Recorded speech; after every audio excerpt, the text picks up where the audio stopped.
Salam sejahtera jemaat GKBI yang dikasihi Tuhan dimanapun berada. Kesempatan indah pada hari ini kita boleh melaksanakan kembali kebaktian kita. Walaupun secara fisik kita tidak bisa bersama-sama bertemu, namun biarlah dalam keadaan kita boleh di rumah masing-masing, kita bisa mengikuti ibadah ini dengan baik. Kita ingin bersama-sama meninggikan Tuhan. Kita mau bersama-sama memperkenankan ibadah kita kepada Tuhan. Dan kita bisa membawa berkat bagi kita semuanya. Pada kesempatan pagi hari ini, kiranya kita semuanya sungguh-sungguh boleh menaruh hati kita, pikiran kita hanya kepada Tuhan. Mari saya mengajak jemaat sekalian untuk kita boleh tundukkan kepala, kita mengambil waktu teduh sejenak untuk mempersiapkan hati memasuki ibadah kita. Mari kita berdoa.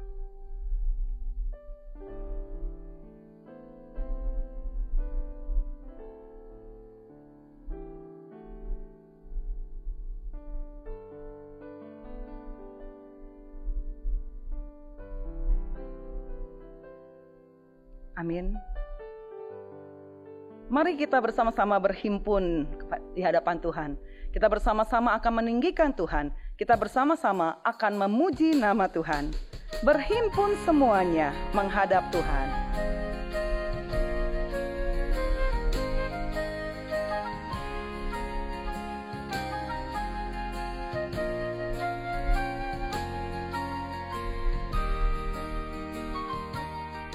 Berhimpun semuanya menghadap Tuhan dan memuji Dia yang Maha Kasih.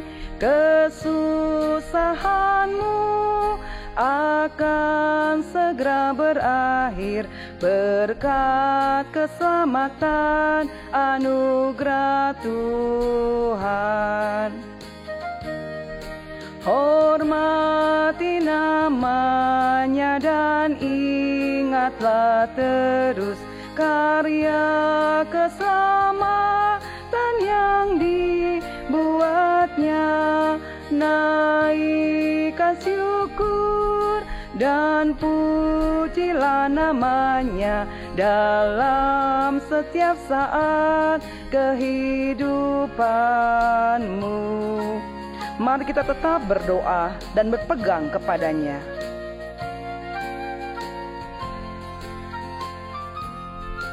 Tetaplah berdoa dan pegang tangannya, walau pencobaan datang menghantam, kau akan tetap teguh sampai selamanya di dalam Tuhan sumber kekuatan.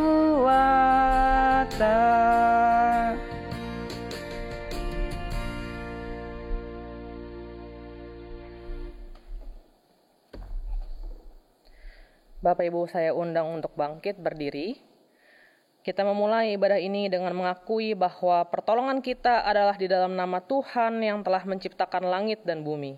Kasih karunia rahmat dan damai sejahtera Allah, Bapa dan Kristus Yesus Tuhan kita menyertai kita sekalian. Mulia bagi Bapa.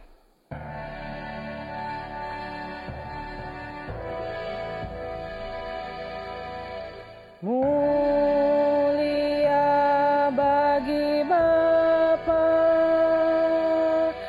bagi Anak serta Roh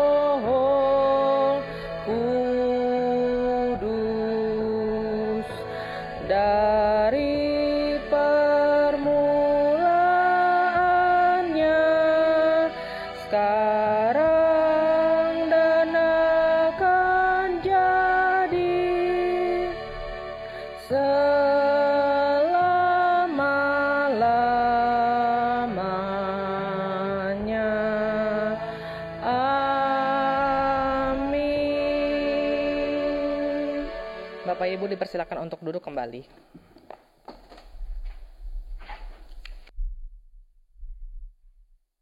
Nas pembimbing bagi kita di dalam ibadah pada hari ini terambil dari Mazmur 47 ayat yang ke-7 hingga ayat yang ke-10 yang berbunyi demikian. Bermazmurlah bagi Allah, bermazmurlah. Bermasmurlah bagi Raja kita, bermasmurlah. Sebab Allah adalah Raja seluruh bumi. Bermasmurlah dengan nyanyian pengajaran. Allah memerintah sebagai Raja atas bangsa-bangsa. Allah bersemayam di atas tatanya yang kudus. Para pemuka bangsa-bangsa berkumpul sebagai umat Allah Abraham. Sebab Allah yang empunya perisai-perisai bumi, Ia sangat dimuliakan. Jemaat dikasih Tuhan, mari bersama-sama kita boleh menenangkan hati kita. Kita boleh mengakui setiap kesalahan dan pelanggaran kita yang selama ini kita lakukan. Kesalahan yang seringkali membuat hati Tuhan bersedih. Segala sesuatu yang tidak berkenan di hadapan Tuhan, mari kesempatan pada hari ini kita boleh mengakuinya bersama-sama. Mari kita berdoa. Bapa yang baik, kami bersyukur bahwa Tuhan begitu besar mengasihi kami. Ketika dalam kehidupan ini Tuhan, senantiasa hidup kami selalu membuat hati Tuhan bersedih. Hidup yang kami jalani seringkali bertentangan dengan kehendak Tuhan. Dan saat ini Tuhan bersama-sama kami bersatu hati. Kami memohon kiranya Tuhan boleh menilik hati kami masing-masing. Tuhan boleh mengampuni akan setiap dosa dan pelanggaran yang kami lakukan, baik yang sengaja maupun tidak sengaja kami perbuat. Ketika kami menyakiti hati orang-orang yang ada di sekitar kami, Tuhan ampunilah kami. Ketika kami tidak menjalankan apa yang menjadi perintah Tuhan, Tuhan ampuni kami. Tuntunlah kami selalu ya Tuhan, ingatkanlah kami selalu, selidikilah hati kami ya Tuhan, agar hidup kami boleh senantiasa menyenangkan hati Tuhan. Terima kasih Tuhan. Kami berdoa mengucap syukur untuk pengampunan yang Tuhan berikan kepada kami. Di dalam nama Tuhan Yesus kami telah berdoa dan mengucap syukur. Amin. Berita anugerah buat kita orang-orang yang telah diampuni dosanya terambil dalam Kolose 1 ayat 21 hingga ayat yang ke-22 yang berkata demikian. Juga kamu yang dahulu hidup jauh dari Allah dan yang memusuhinya dalam hati dan pikiran, seperti yang nyata dari perbuatanmu yang jahat, sekarang diperdamaikannya di dalam tubuh jasmani Kristus oleh kematiannya, dan menempatkan kamu kudus dan tak bercela dan tak bercacat di hadapannya. Jemaat dikasih Tuhan, sungguh indah pengampunan yang Tuhan berikan buat kita. Sungguh indah ketika firman-Nya mengatakan kepada kita bahwa kehidupan kita telah diperdamaikan dengan Allah. Hal inilah yang membuat kenyamanan di dalam batin kita untuk berjalan di dalam jalan Tuhan. Mari bersama-sama kita meresponi berita anugerah pada hari ini dengan kita menaikkan pujian, nyamanlah jiwaku. Bait pertama dan bait yang kedua.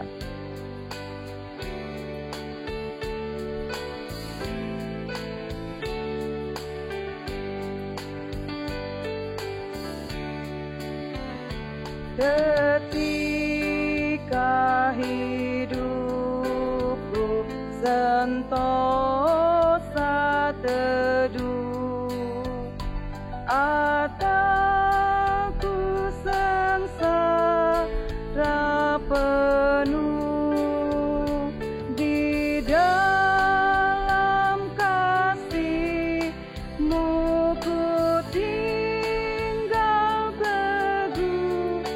Nyamanlah, nyamanlah jiwaku. Nyamanlah jiwaku. Nyamanlah, nyamanlah jiwaku. Meski oleh iblis aku diserang, meski oleh iblis aku diserang, hatiku tenang dan teguh, sebab Kristuslah menyelamatkanku, darahnya menebus jiwaku. Nyamanlah jiwaku, nyamanlah, nyamanlah jiwaku, nyamanlah jiwaku, nyamanlah jiwaku, nyamanlah, nyamanlah jiwaku.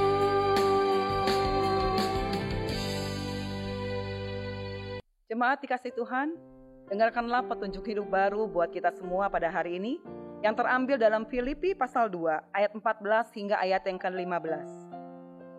Lakukanlah segala sesuatu dengan tidak bersungut-sungut dan berbantah-bantahan, supaya kamu tiada beraib dan tiada bernoda. Sebagai anak-anak Allah yang tidak bercela di tengah angkatan yang bengkok hatinya dan yang sesat ini, sehingga kamu bercahaya di antara mereka seperti bintang-bintang di dunia. Biarlah firman Tuhan pada hari ini boleh menuntun hidup kita, menunjukkan kepada kita bagaimana kehidupan anak-anak Tuhan yang senantiasa menyenangkan hati Tuhan.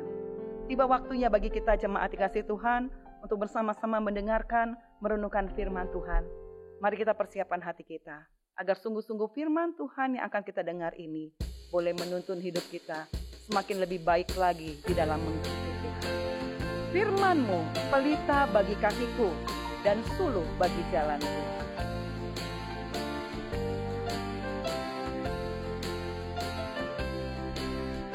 Firman-Mu pelita bagi kakiku dan sebagai suluh pada jalanku. Firman Tuhan, firman Tuhan menerangi jalanku. Firman Tuhan, firman Tuhan pelita hidupku. Mari bersama-sama kita ulangi kembali pujian ini. Firman-Mu pelita, firman-Mu pelita bagi kakiku dan sebagai suluh pada jalanku. Firman Tuhan, firman Tuhan menerangi jalanku. Firman Tuhan, firman Tuhan pelita hidupku. Firman Tuhan, firman Tuhan, firman Tuhan menerangi jalanku. Firman Tuhan, firman Tuhan pelita hidupku.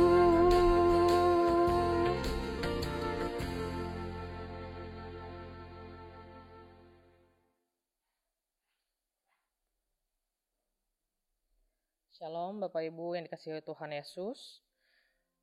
Tema kita pada hari ini kita akan bersama-sama belajar firman Tuhan yang berjudul Iman yang Teruji. Dan sebelum kita berdoa, saya mengajak kita untuk membaca Kejadian 22 ayat 1 sampai 19. Kejadian 22 ayat 1 sampai 19. Saya akan membacakan bagi kita semua. Kepercayaan Abraham diuji. Setelah semuanya itu, Allah mencoba Abraham. Ia berfirman kepadanya, "Abraham," lalu sahutnya, "Ya Tuhan." Firman-Nya, "Ambillah anakmu yang tunggal itu, yang engkau kasihi, yakni Ishak, pergilah ke tanah Moria dan persembahkanlah dia di sana sebagai korban bakaran pada salah satu gunung yang akan kukatakan kepadamu." Keesokan harinya, pagi-pagi bangunlah Abraham. Ia memasang pelana keledainya dan memanggil 2 orang bujangnya beserta Ishak anaknya. Ia membelah juga kayu untuk korban bakaran itu, lalu berangkatlah ia dan pergi ke tempat yang dikatakan Allah kepadanya. Ketika pada hari ketiga Abraham melayangkan pandangannya, kelihatanlah kepadanya tempat itu dari jauh. Kata Abraham kepada kedua bujangnya itu, "Tinggallah kamu di sini dengan keledai ini. Aku beserta anak ini akan pergi ke sana. Kami akan sembahyang. Sesudah itu kami kembali kepadamu." Lalu Abraham mengambil kayu untuk korban bakaran itu dan memikulkannya ke atas bahu Ishak, anaknya, sedang di tangannya dibawanya api dan pisau. Demikianlah keduanya berjalan bersama-sama. Lalu berkatalah Ishak kepada Abraham ayahnya, "Bapa," sahut Abraham. "Ya anakku," bertanyalah ia, "di sini sudah ada api dan kayu, tetapi di manakah anak domba untuk korban bakaran itu?" Sahut Abraham, "Allah yang akan menyediakan anak domba untuk korban bakaran baginya anakku." Demikianlah keduanya berjalan bersama-sama. Sampailah mereka ke tempat yang dikatakan Allah kepadanya. Lalu Abraham mendirikan mezbah di situ. Disusunnyalah kayu, diikatnya Ishak anaknya itu, dan diletakkannya di mezbah itu di atas kayu api. Sesudah itu Abraham mengulurkan tangannya lalu mengambil pisau untuk menyembelih anaknya. Tetapi berseluruh malaikat Tuhan dari langit kepadanya, "Abraham, Abraham." Sahutnya, "Ya Tuhan." Lalu ia berfirman, "Jangan bunuh anak itu dan jangan kau apa-apakan dia. Sebab telah kuketahui sekarang bahwa engkau takut akan Allah, dan engkau tidak segan-segan untuk menyerahkan anakmu yang tunggal kepadaku." Lalu Abraham menoleh dan melihat seekor domba jantan di belakangnya yang tanduknya tersangkut dalam belukar. Abraham mengambil domba itu lalu mengorbankannya sebagai korban bakaran pengganti anaknya. Dan Abraham menamai tempat itu Tuhan menyediakan. Sebab itu sampai sekarang dikatakan orang, di atas gunung Tuhan ada disediakan. Untuk kedua kalinya berseluruh malaikat Tuhan dari langit kepada Abraham. Katanya, "Aku bersumpah demi diriku sendiri, demikianlah firman Tuhan. Karena engkau telah berbuat demikian dan engkau tidak segan-segan untuk menyerahkan anakmu yang tunggal kepadaku, maka aku akan memberkati engkau berlimpah-limpah dan membuat keturunanmu sangat banyak seperti bintang di langit dan seperti pasir di tepi laut. Dan keturunanmu itu akan menduduki kota-kota musuhnya. Oleh keturunanmu lah semua bangsa di bumi akan mendapat berkat, karena engkau mendengarkan firman-Ku." Kemudian kembalilah Abraham kepada kedua bujangnya dan mereka bersama-sama berangkat ke Beersheba, dan Abraham tinggal di Beersheba. Demikian firman Tuhan, mari kita bersatu dalam doa. Bapa, makasih yang kami sembah di dalam nama Yesus Kristus. Di dalam kesempatan ini kami bersyukur jika kami diberikan waktu untuk merenungkan firman Tuhan bersama-sama. Pimpinlah kami di mana kami akan merenungkan firman Tuhan, bagaimana iman Abraham diuji, dan Allah pun juga menunjukkan kasih-Nya terhadap Abraham. Untuk itu mampukan kami untuk bisa mengerti firman ini, sehingga kami pun bisa menjalani dalam kehidupan kami sehari-hari. Pimpin hamba-Mu yang berbicara dan hamba-Mu yang mendengar. Demi Kristus kami berdoa, amin.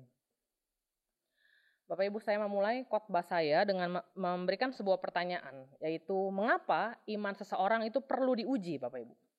Mengapa iman kita perlu diuji? Sokrates, seorang filsuf Yunani, pernah berkata, "Hidup yang tidak teruji tidak layak dihidupi." Saya ulangi, hidup yang tidak teruji tidak layak dihidupi. Hidup kita atau kehidupan iman kita harus diuji supaya kita tahu kualitasnya. Kita tidak akan pernah tahu kualitas iman kita tidak akan pernah tahu level iman kita jika kita tidak pernah mengalami ujian. Dan ini hal yang kita pahami karena sejak kecil kita juga sudah mengerti bahwa untuk bisa naik kelas, ya kita harus melewati ujian. Jadi kita tahu bahwa ujian itu bukan ditujukan untuk gurunya, tetapi untuk anak-anaknya. Supaya anak-anak menyadari bahwa selama 1 semester ini aku sudah belajar apa ya? selama 1 semester ini aku ngerti nggak sih apa yang aku pelajari? Aku ngerti nggak sih yang guruku ajari? Itulah tujuan dari ujian itu Bapak Ibu. Sayangnya orang gagal memahami konsep ini. Orang berpikir ujian itu semata-mata syarat untuk lulus. Maka akhirnya banyak yang melakukan kecurangan sampai curi bahkan mungkin menjual kertas soal dan juga kertas jawaban. Ini adalah orang-orang yang tidak mengerti arti dari tujuan ujian itu Bapak Ibu. Dan ujian ini juga kita alami di mana-mana, bukan hanya sekedar ketika kita sekolah. Ketika kita mau bikin SIM, kita harus dites dulu. Kita harus tahu ini anak udah bisa nyetir apa belum nih? Ini kamu nih udah ngerti rambu-rambu atau belum nih? Dari situ kita baru tahu kita layak nggak dapat SIM. Tetapi sekali lagi orang menganggap ujian itu menyusahkan. Sehingga akhirnya banyak yang memilih jalan pintas. Nggak usah pakai tes, bisa langsung dapat SIM. Nah ujian sebenarnya hal yang wajar dijalani oleh setiap kita. Tetapi seringkali kita menganggap ujian itu hanya menyulitkan bagi kita. Termasuk ujian iman Bapak Ibu, merupakan hal yang sebenarnya lumrah yang pasti harus dihadapi oleh setiap kita. Tinggal bagaimana kita melihatnya. Ini yang menjadi permasalahan. Apakah kita anggap ujian iman itu merupakan hal yang menyebalkan, atau kita mengerti tujuan dari ujian iman itu adalah apa? Nah hari ini Bapak Ibu kita akan sama-sama merenungkan bagaimana seharusnya sikap kita di dalam kita menghadapi ujian iman. Bicara mengenai ujian iman Bapak Ibu, ada beberapa bentuk yang bisa kita lihat. Bentuknya macam-macam. Pertama, ada harus yang mengalami ujian iman dalam bentuk penderitaan demi Kristus. Mereka menderita demi Kristus. Para martir, para rasul, para misionaris, mereka harus mengalami penderitaan demi Kristus. Dan mungkin ada di antara kita, Bapak Ibu yang mengalami tantangan iman seperti ini. Di mana kita digencet kanan kiri karena kita adalah orang Kristen.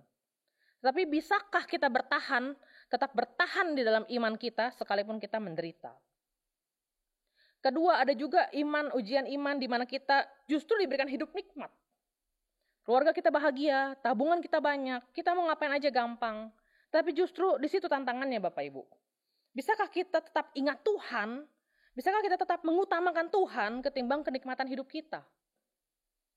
Dan ketiga ada juga tantangan iman di dalam bentuk kita menanti-nanti sesuatu yang tidak kunjung datang. Membuat kita mulai mempertanyakan janji Tuhan itu bohong gak ya? Atau selama ini aku tuh cuma halusinasi menantikan janji Tuhan. Orang-orang perjanjian baru banyak mengalami tantangan iman seperti ini Bapak Ibu. Ketika mereka menanti-nantikan kedatangan Mesias yang sudah dinubuatkan sejak perjanjian lama dari nenek moyang mereka. Tetapi ratusan tahun tidak kunjung datang dan mereka bergumul akan hal itu. Kita pun juga mengalami mungkin tantangan seperti ini. Mungkin ada di antara kita yang menanti jawaban Tuhan sekian lama, tapi kok seakan-akan Tuhan diam saja. Maka tantangannya adalah masih bisakah kita sepenuhnya percaya kepada Tuhan? Dan juga ada bentuk yang keempat Bapak Ibu, di mana bentuk ujian iman ini kita harus merelakan apa yang paling kita cintai demi Tuhan. Ada misionaris yang akhirnya tidak jadi menikah karena dia memilih untuk melayani di pedalaman. Ada seorang anak muda yang saya kenal, dia ditawari kerja di stasiun luar negeri dengan jenjang karir dan juga gaji yang sangat baik. Tetapi ia memilih untuk melepas kesempatan itu dan memilih melayani di stasiun TV lokal Bapak Ibu. Nah Bapak Ibu, semua bentuk tantangan iman ini silih berganti kita hadapi. Bisa jadi semua kita pernah alami ataupun juga ada di antara kita mungkin baru alami dua bentuk. Kita nggak tahu nanti ke depannya akan mengalami hal yang lain. Tetapi semua ujian iman ini bisa kita alami. Dan hari ini kita juga sama-sama melihat ujian iman dari Bapak orang beriman di dalam Kejadian 22 ayat 1-19 yang tadi kita sudah baca. Nah Bapak Ibu, ketika kita membaca bagian ini, seringkali fokus kita teralihkan menjadi, aduh kok ngeri ya masa anak sendiri rela digituin. Apalagi kalau ibu-ibu yang baca bagian ini, pasti gak tega ngebayangin Ishak mau dijadikan korban bakaran. Aduh kok Abraham tega ya menjadikan anaknya korban bakaran. Dia gak nangis tuh. Kok gak dikasih tahu ya dia sedih apa enggak. Sampai-sampai ada pengkhotbah-pengkhotbah yang akhirnya berusaha untuk menjawab pertanyaan-pertanyaan itu. Oh karena sebenarnya Abraham tuh begini. Oh karena sebenarnya artinya itu begini. Padahal fokus dari teks ini bukan tentang hal itu. Untuk itu, untuk bisa memahami Kejadian 22 ini, saya merasa kita agak perlu sedikit mundur pada bagian di mana Allah menjanjikan keturunan bagi Abraham, Bapak Ibu. Karena dari sini kita perlu mengerti alasan dibalik tindakan Abraham pada pasal 22 ini apa. Kenapa Abraham bisa melakukan hal itu? Kita harus tahu alasannya apa. Jadi mari kita merefresh kembali kisah Abraham bersama-sama. Nah, kalau Bapak Ibu baca di pasal 11 ayat 30, kita menemukan Sarai atau Sarah, istri dari Abraham itu mandul, tidak punya anak, dikatakan seperti itu. Di dalam pasal 11 ayat 30 dikatakan Sarai mandul. Tetapi uniknya di pasal 12 ayat 2, Allah bilang, aku akan membuat engkau menjadi bangsa yang besar. Allah berikan janji kepada Abraham setelah dibilang istrinya mandul, Bapak Ibu. Ini lucu ya. Kalau tidak ada pasal 11 ayat 30 tadi, mungkin kita menganggap oke, itu janji yang baik. Abraham akan menjadi sebuah bangsa yang besar. Sangat mudah dipahami dan sangat mungkin terjadi. Tetapi Allah kasih janji itu setelah kita tahu Sarah istrinya itu mandul. Maka ini merupakan janji yang aneh. Janji yang tidak masuk akal. Bagaimana mungkin Abraham bisa menjadi bangsa yang besar kalau dia tidak punya keturunan? Ini janji yang impossible. Tetapi memang itulah tujuan Allah, Bapak Ibu. Dia ingin Abraham dan kita saat ini percaya bahwa dia, Allah, mampu menyediakan anak kepada pasangan yang sudah tua dan juga mandul. Dia, Allah, yang mampu melakukan hal-hal yang impossible itu. Inilah iman, Bapak Ibu. Allah mau Abraham dan juga kita benar-benar percaya bahwa Allah menyediakan anugerah bagi kita. Di sinilah terjadi proses di mana Abraham percaya pada janji Allah. Ia percaya bahwa ia akan menjadi bangsa yang besar. Tapi dia nggak ngerti gimana mungkin dia bisa punya anak. Gimana mungkin dia bisa punya keturunan. Maka Abraham memikirkan cara-cara yang dapat dilakukan oleh manusia. Pertama kita temukan di pasal 15. Abraham mencoba untuk memahami Allah dengan berkata, Allah, aku ini gak punya anak. Tetapi aku punya hamba, namanya Eliezer. Nanti kalau aku mati, aku akan mewariskan semuanya itu pada dia. Dengan kata lain, Abraham pikir karena aku gak punya anak kandung, maka hambaku yang akan dapat semua warisanku. Dengan demikian janji Allah itu termasuk turun pada dia. Janji Allah turun kepada Eliezer. Tetapi Allah menjawab, tidak. Dia, Eliezer, itu bukan ahli warismu. Yang akan jadi ahli warismu adalah anak kandungmu. Yang ditulis di dalam pasal 15 ayat 4.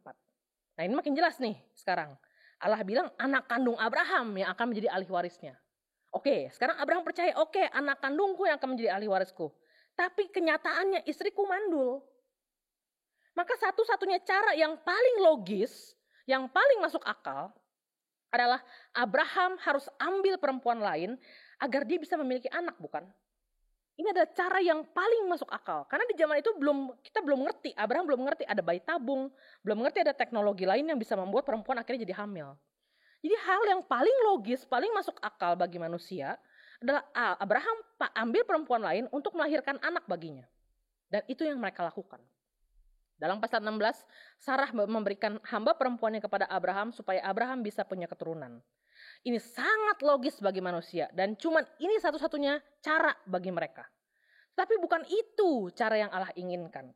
Allah punya caranya sendiri untuk menggenapi janjinya sekalipun caranya itu tidak masuk akal bagi manusia. Nah Bapak Ibu, bukankah kita juga sama seperti Abraham? Bukankah jika kita berada di dalam situasi Abraham saat itu, kita pun akan mencari solusi dengan nalar kita? Di masa pandemik seperti ini Bapak Ibu, saya yakin Bapak Ibu sering mendengarkan khotbah-khotbah yang menguatkan iman. Saya yakin banyak pendeta yang mengkhotbahkan untuk percaya dan berserah kepada Allah. Dan saya yakin Bapak Ibu percaya akan hal itu. Saya yakin Bapak Ibu percaya. Tetapi kalau kita melihat kondisi kita bingung. Dengan cara apa Allah akan menolong saya? Saya nggak punya penghasilan saat ini. Gaji saya dipotong, saya dipecat. Tabungan saya sudah terkuras habis. Dan sekarang semua serba sulit. Rasanya untuk mendapatkan pekerjaan baru adalah hal yang hampir tidak mungkin. Jadi dengan cara apa Allah akan bantu saya? Jadi memang sulit sekali untuk menghubungkan antara iman kita dengan kenyataan yang ada Bapak Ibu. Bukankah sulit mengkaitkan antara iman percaya kita kepada Allah jika uang di dompet kita tinggal 20.000 dan kita nggak tahu bulan depan itu siapa yang mau gaji kita? Bukankah sulit sekali untuk percaya seperti itu? Tapi inilah iman Bapak Ibu. Kita berserah penuh kepada Allah yang berjanji akan menyediakan. Sekalipun di depan kita cuma ada tembok yang nggak bisa kita panjat. Itulah iman Bapak Ibu. Di mana kita tetap percaya dan taat. Sekalipun di dompet kita udah nggak ada uang. Sekalipun di dapur kita udah nggak ada nasi. Nanti gimana aku hidup? Nggak ngerti. Tapi Allah pasti sediakan. Ini hal yang sangat tidak mudah, saya tahu. Tetapi saya percaya Allah pasti sediakan, Bapak Ibu. Dan inilah Allah yang Abraham sembah. Inilah alasan kenapa Abraham tidak takut meletakkan imannya kepada Allah. Karena ia tahu Allah selalu memimpin dia sekalipun janji Allah digenapi setelah 25 tahun penantian. Di saat Abraham sudah berusia 100 tahun, barulah ia memiliki seorang anak. Tetapi Abraham tahu Allah tidak pernah ingkar janji. Dan Ishak, anak perjanjian itu benar-benar hasil dari penyediaan Allah. Maka dari sini kita pun jadi mengerti bahwa ketika kita beriman kepada Allahnya Abraham, artinya kita meletakkan iman kita itu pada tangan yang benar. Karena ia adalah Allah yang selalu menyediakan. Nah, dasar iman inilah yang membuat Abraham akhirnya bisa taat sekalipun ia mendapat ujian berat di dalam pasal 22 yang kita baca. Kita tahu Allah memerintahkan Abraham untuk menjadikan anak perjanjian itu sebagai korban bakaran bagi Allah. Ini ujian yang sangat membingungkan Bapak Ibu. Sekali lagi Abraham dapat ujian yang sangat membingungkan. Katanya Ishak ini anak perjanjian. Katanya Ishak ini akan dijanjikan sebagai bangsa yang besar. Kok sekarang dikorbanin? Seorang anak perjanjian itu yang akan menjadi besar seharusnya dirawat jangan sampai kenapa-napa. Seorang anak perjanjian seharusnya diurus sampai besar, dicarikan istri sehingga ia punya keturunan yang banyak, bukan? Tetapi kok sekarang perintah dari Allah malah suruh jadikan dia, anak perjanjian ini, sebagai korban bakaran. Sekali lagi Abraham diperhadapkan dengan sesuatu yang tidak masuk akal bagi manusia. Tetapi kita bisa melihat respon Abraham terhadap ujian imannya adalah saying yes to God. Dia berkata, ya Tuhan. Kita bisa melihat ketaatan Abraham dari ayat ketiga. Langsung keesokan harinya, dia tidak menunda-nunda lagi. Ia bangun dan mempersiapkan semua yang dibutuhkan untuk membangun mezbah penyembahan. Dan ia membawa Ishak ke tempat yang ditujukan oleh Allah. Inilah ciri orang beriman Bapak Ibu. Ia hadapi respon dengan taat. Dia nggak komplain, dia nggak bersungut-sungut kepada Tuhan, dan dia tidak mencurigai Tuhan. Kita pun harusnya memeriksa diri kita.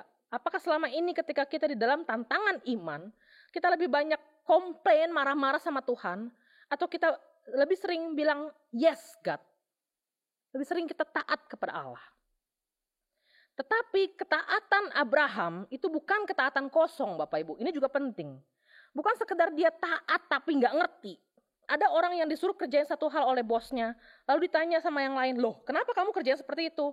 Dia jawab, nggak tahu, disuruhnya begini. Ini adalah ketaatan yang kosong. Dia nggak ngerti untuk apa dia taat.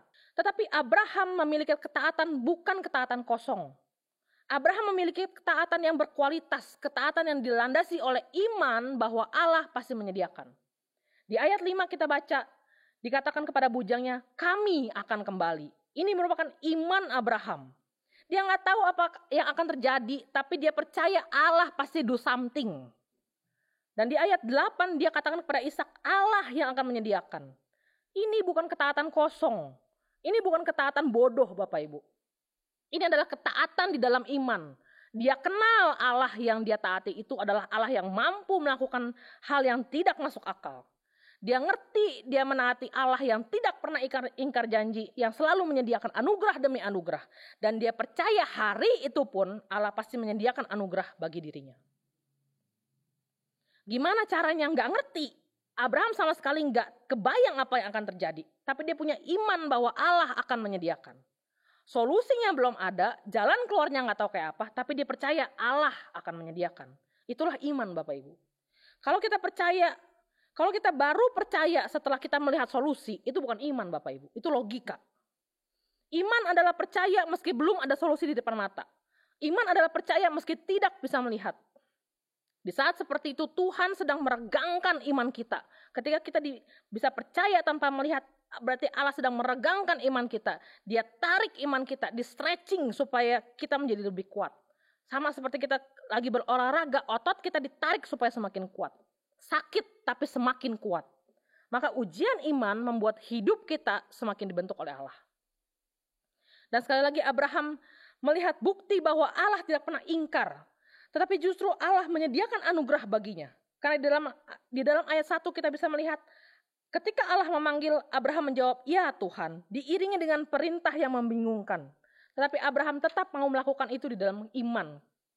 Sampai akhirnya pada ayat 11 kita melihat sekali lagi Abraham menjawab, "Ya Tuhan," disertai dengan seekor domba jantan sebagai penyediaan Allah di waktu yang tepat. Di saat Abraham sudah memegang pisau dan siap menyembelih Ishak, Allah menyediakan korban bakaran di waktu yang tepat, tidak terlambat. Bapak Ibu, ketaatan Abraham di dalam ujian iman membawanya sekali lagi untuk melihat Allah yang luar biasa di dalam hidupnya. Karena ketaatannya Abraham justru bisa melihat betapa hebatnya, betapa luar biasanya Allah. Karena ketaatannya Abraham justru mengalami pengalaman hidup yang luar biasa sekali lagi dengan Allah. Demikian juga dengan kita Bapak Ibu. Jika kita mau taat di dalam ujian iman, kita pun akan melihat kuasa Allah bekerja dalam hidup kita.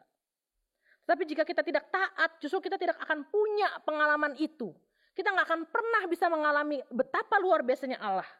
Dan pada akhirnya kita tidak bisa mengucap syukur kepada Allah. Berbeda dengan Abraham, ia mau taat sehingga ia mengalami pengalaman bersama Allah.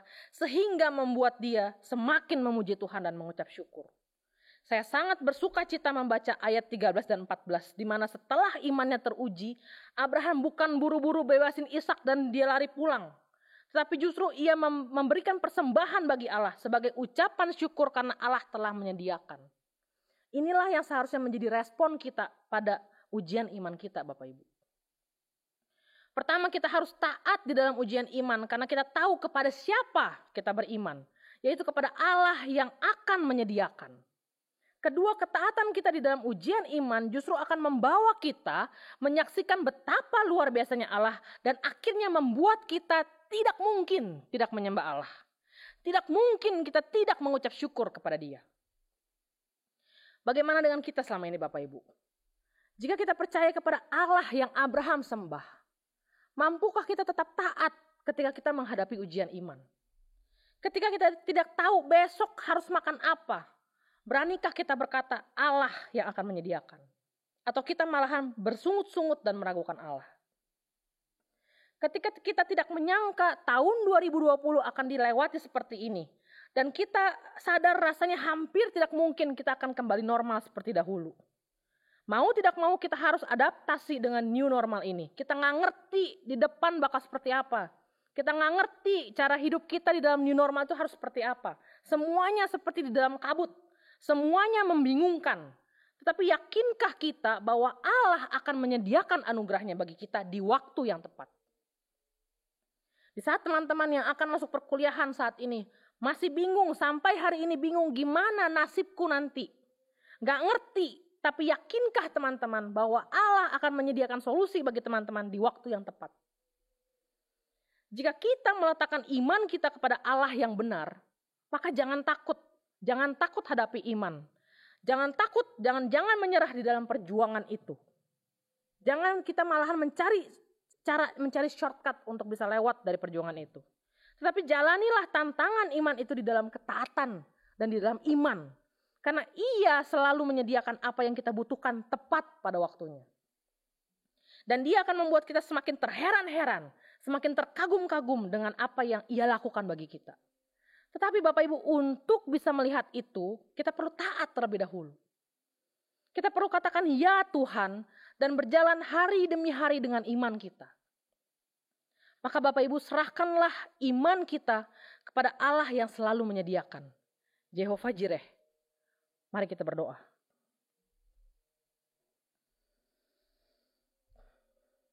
Ya Tuhan, seringkali sulit bagi kami untuk bisa mengkaitkan antara iman percaya kami dengan kenyataan hidup. Kenyataan yang begitu sulit, kenyataan yang begitu tidak masuk akal di dalam kehidupan kami sehari-hari. Tapi kami mohon agar Tuhan mengajar kami, agar kami bisa lebih percaya kepada Engkau, karena Engkau adalah Allah yang akan menyediakan. Ajar kami untuk menyerahkan hidup kami kepada Engkau, karena kami percaya Engkau adalah Allah yang tidak pernah ingkar. Berikanlah kami iman seperti Abraham, yang mau taat sekalipun tidak masuk akal. Yang mau taat karena mengerti Engkau pasti akan menyediakan. Untuk itu hari ini kami serahkan hidup kami dan kami serahkan juga diri kami kepadamu Tuhan. Karena kami mau taat tanpa bersungut-sungut. Kami mau taat tanpa komplain kepada Tuhan. Tapi kami mau taat dengan iman kami. Terima kasih ya Bapa, terpujilah Engkau. Dan di dalam kesempatan ini pun kami akan bersama-sama mendoakan beberapa pokok doa lainnya. Kami bersyukur di mana Tuhan terus menyertai kami dan keluarga kami selama pandemi ini. Tuhan terus memberikan kami kebutuhan, mencukupkan kebutuhan kami, dan Tuhan memberikan kami iman dan juga penyerahan diri sehingga kami tetap bisa menikmati anugerah Tuhan hari demi hari. Kami berdoa untuk rakyat Indonesia, khususnya pada masa transisi menuju kehidupan new normal ini. Tuhan, mungkin sulit, belum terbiasa, dan mungkin banyak yang merasa ini tidak masuk akal. Tapi kiranya Tuhan berikan hikmat bagi setiap kami, sehingga kami bisa meresponi new normal ini dengan bijaksana. Kami percaya Engkau akan memimpin kami di dalam masa-masa new normal, sehingga kami pun juga tetap bisa menjalani kehidupan kami dengan baik. Kami pun juga berdoa jika ada jemaat GKBI yang sakit, mungkin saat ini sakit ataupun mengalami permasalahan ekonomi, atau ada usaha yang sedang sulit, tetapi kiranya Tuhan memimpin, memberkati, memberikan sukacita bagi kami semua. Tuhan berikan kami iman yang semakin kuat, diperteguhkan ke dalam tangan Tuhan, sehingga kami bisa menyerahkan hidup kami kepada Tuhan. Berdoa juga untuk orang tua yang mengajar anak di rumah. Berikan kesabaran, berikan kasih kepada mereka, sehingga mereka pun bisa mengajar anak-anak dengan hikmat Tuhan, dan mereka bisa mengajarkan di dalam kasih, sehingga anak-anak pun juga tetap bisa mendapatkan pengajaran-pengajaran yang baik. Doakan, kami juga berdoa untuk orang-orang yang terkena PHK. Kiranya Tuhan juga memberikan mereka penghiburan, Tuhan berikan mereka solusi di dalam kehidupan mereka, dan mereka bisa menjalani hidup mereka hari lepas hari dengan pertolongan dari Tuhan. Tuhan, kami juga berdoa untuk proses pemilihan calon penatua periode 2001 sampai 2024 ini ya Tuhan. Biarlah setiap orang-orang yang nanti akan terpilih menjadi penatua bisa memiliki hati yang mencintai Tuhan, hati yang mencintai jemaat Tuhan, dan mau memberikan hidup mereka, memberikan pikiran mereka, memberikan waktu mereka untuk bersama-sama bekerja sama dengan hamba Tuhan, memikirkan untuk kemajuan gereja ini. Tuhan berikan hikmat, Tuhan berikan kesehatian sehingga hamba Tuhan dan juga setiap majelis bisa bekerja sama dengan baik di dalam gereja ini ya Tuhan. Kami juga tidak lupa berdoa untuk jemaat-jemaat Tuhan yang berulang tahun pada minggu ini. Berdoa untuk Evangelis Eben Pola, Saudara Gita Nalia, Bapak Simon Kristianto, Adik Faith Louis Yulianto, Saudara Jericho Wicaksana Halim, Saudari Angelina Jono, dan juga Ibu Sali Pangestu. Kiranya Tuhan tambahkan iman dan juga ketekunan di dalam mengikut Kristus bagi mereka semua. Agar semakin bertambah usia, iman mereka pun juga semakin bertambah kuat. Semakin mereka mengenal Tuhan dan semakin mereka serupa seperti Kristus. Kami menyerahkan untuk setiap doa-doa ini ke dalam tangan Tuhan, dan kami menutup doa ini sebagaimana Yesus mengajarkan kami berdoa. Bapa kami yang di surga, dikuduskanlah namamu, datanglah kerajaanmu, jadilah kehendakmu di bumi seperti di surga. Berikanlah kami pada hari ini makanan kami yang secukupnya, dan ampunilah kami akan kesalahan kami, seperti kami juga mengampuni orang yang bersalah kepada kami. Dan janganlah membawa kami ke dalam pencobaan, tetapi lepaskanlah kami daripada yang jahat. Karena Engkaulah yang empunya kerajaan dan kuasa dan kemuliaan sampai selama-lamanya. Amin.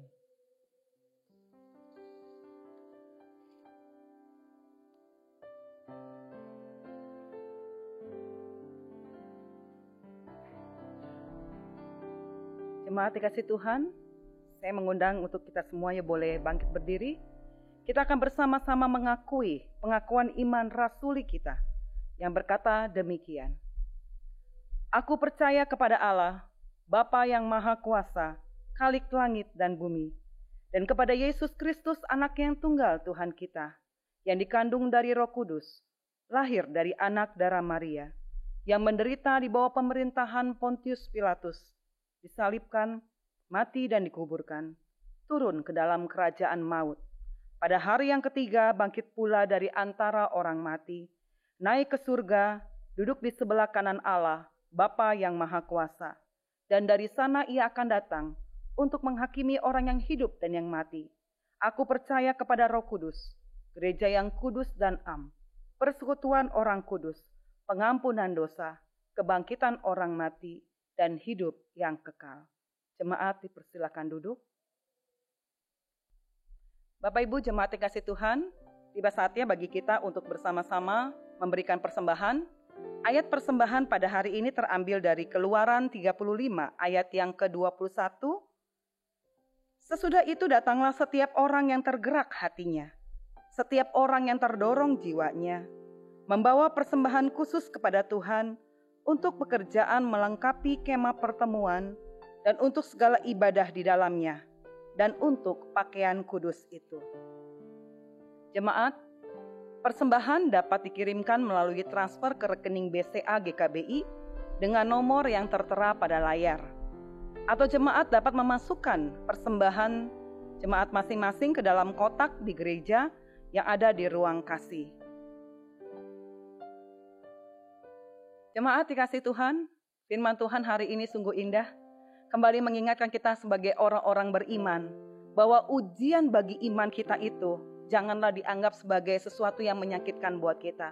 Tetapi di balik semua ujian iman itu, Tuhan sedang memantapkan kita, mempersiapkan kita untuk menerima setiap berkat-Nya, setiap rencana Tuhan dalam hidup kita. Ujian iman itulah yang bisa membentuk kita untuk semakin kuat di dalam mengikuti Tuhan.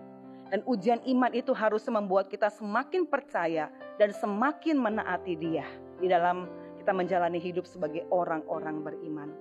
Kiranya firman Tuhan ini boleh menguatkan kita semuanya. Dan untuk mengakhiri ibadah pada hari ini, mari kita bersama-sama akan menaikkan pujian. Percaya dan taat.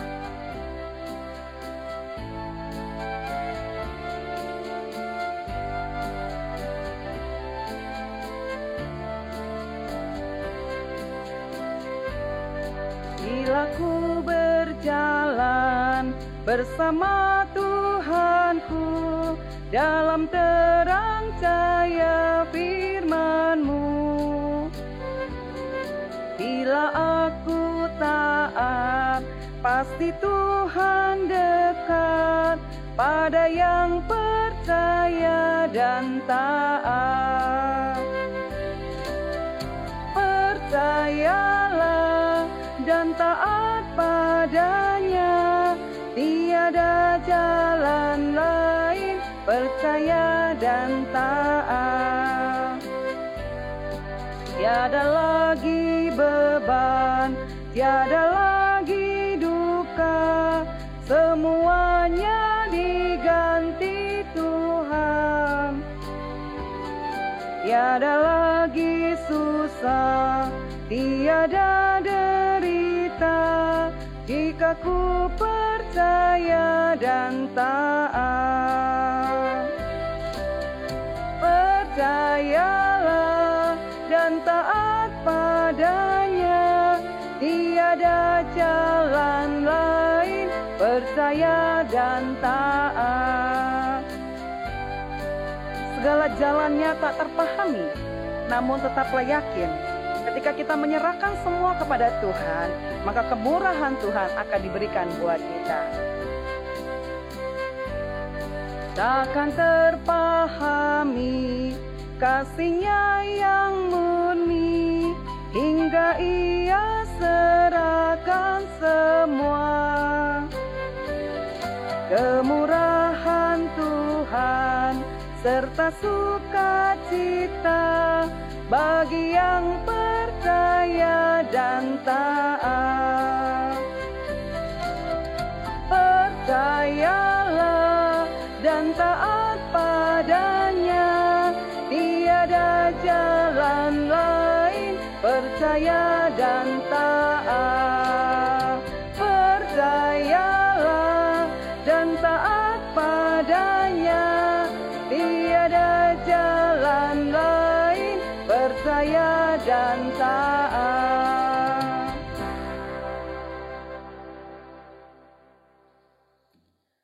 Bapak Ibu, saya undang untuk bangkit berdiri. Sama seperti lagu yang baru saja kita nyanyikan, Bapak Ibu, trust and obey. Percaya atau beriman dan taat. Maka jalanilah hidup kita di dalam iman dan ketaatan kepada Dia yang selalu menyediakan. Jehovah Jireh. Mari kita sambut berkat Tuhan. Tuhan memberkati kita dan melindungi kita. Tuhan menyinari kita dengan wajah-Nya dan memberi kita kasih karunia. Tuhan menghadapkan wajah-Nya kepada kita dan memberi kita damai sejahtera. Kepada Allah beri puji. Kepada Allah beri puji, serta kepada Al-Masih, Roh Kudus muliakan,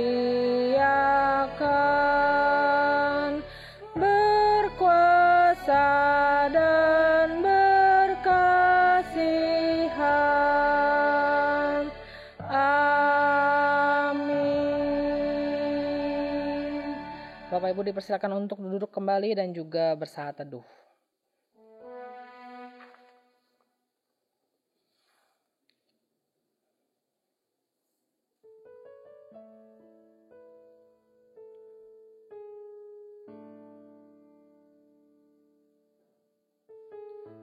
Ya Bapak Ibu, saya mengucapkan selamat hari Minggu, Tuhan Yesus memberkati. Bapak Ibu jangan lupa bahwa kita sudah mulai akan memasuki masa-masa new normal. Dan gereja pasti akan memikirkan bagaimana bentuk pelayanan yang baru. Untuk itu tentu kita berharap Bapak Ibu pun juga terus mendoakan setiap hamba Tuhan dan juga majelis. Dan juga dukung untuk setiap keputusan-keputusan yang nanti akan dibentuk. Terutama untuk teman-teman pemuda dan remaja, saya menghimbau jika kita memberikan kesempatan untuk melayani, maka ambillah kesempatan itu. Karena bentuk baru, bentuk yang berbeda, jangan membuat kita akhirnya tidak bisa melayani Tuhan. Tapi biarlah ambil kesempatan ini agar kita bisa terus bersama-sama mengembangkan pelayanan bersama-sama. Tuhan Yesus memberkati.